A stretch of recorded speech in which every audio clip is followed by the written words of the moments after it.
Amari Cooper began his career with back-to-back 1,000-yard seasons before experiencing a down year in 2017 as the Raiders' offense struggled as a whole.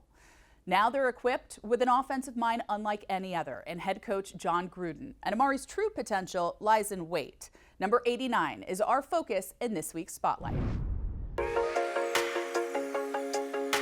You look good, you're feeling good. So what are you taking from what you learned last season, things that you worked on, and what you're going to apply in 2018? Yeah, so my focus this offseason was just how can I become a more consistent player? And I think it has to do with the small details of the game. So things like looking the ball all the way through, high pointing the ball, and just, being focused out there.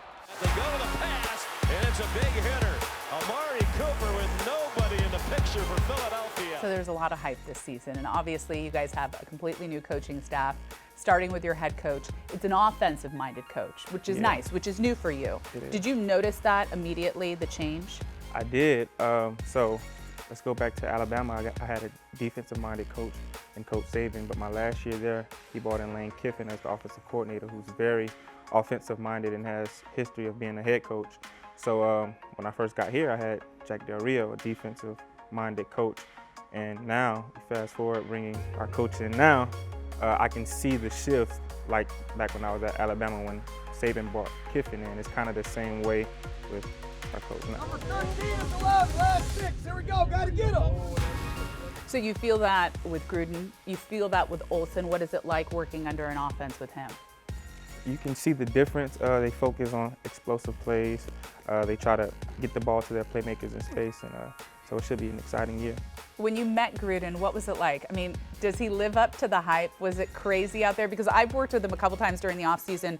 Man, he walks in a room and he commands it. I mean, you just kind of hand things over to him. You can definitely see he's always pretty excited. Maybe drinks a little too much coffee, but but he's a cool guy. So you have Olsen, you have Gruden, you also have Bennett, which is kind of one of those under-the-radar type coaches. What have you learned in just the few weeks and months that you've been able to work with him, knowing what his reputation is, working with Jordy and developing those receivers in Green Bay? The great thing about Coach Bennett is he's going to stay on you. Every single day he's going to make sure you bring it. He likes to challenge you. The small details that I focused on this offseason, that's what he focuses on throughout the whole season. He wants you to, bring the ball back high and tight after you catch the ball, run all the way through the end zone after you catch the ball. Just the small things, and if you're not doing it, he's gonna tell you every single time. So he kind of stays on you, and that's a good thing. So to have Jordy in that room with you, knowing the experience that he's had and the success that he's had with Coach, what has it been like working with a new receiver like Jordy Nelson?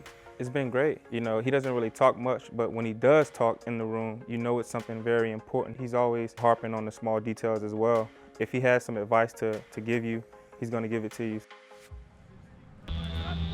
So you're pretty soft-spoken. Jordy's pretty soft-spoken. So who's that leader in that room? Is there a very vocal receiver?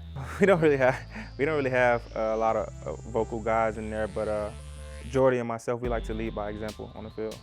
You guys added a new face in that room, and Brandon Lafell. What has your experience been like with him so far? From what I know, he's an experienced guy. He's been in the league a long time, so I'm sure he'll fit right in. I know that you and Derek have a great relationship. You've really grown together over the years. So what does this year feel like? Any differences? Yeah, it has been a couple of differences. We communicate a lot more, and it's shown out there on the practice field. When we practiced against Detroit, we communicated right before a 7-on-7 period because I saw the first play on the strip and I was just kind of talking to him. I don't want to go into details about the play, but I kind of talked to him about the play. Hey, we get this look. I think you should do this. And he did it, and I caught the ball. It was a touchdown. So there's been a lot more examples like that throughout the course of practice and training camp. So I would say our communication level has grown. And the deep ball, Cooper able to haul it in down at the 35-yard line. So let's get to this week 1 matchup because it definitely doesn't lack hype. You're obviously going against 2 of the top corners in the league. There's a history there. What are you expecting facing this Rams team? They have a lot of players out there, man, who can, really disrupt the game. So we just have to be focused heading into Monday Night Football. And we have to be focused. We have to want to go out there and make plays just like those guys are going to do. And I've never played on Monday Night Football for the season opener. So every time I watch it at home for the last couple of years, it's been an exciting game. And so Man, I just can't wait to go in there and try to make some plays to help our team win.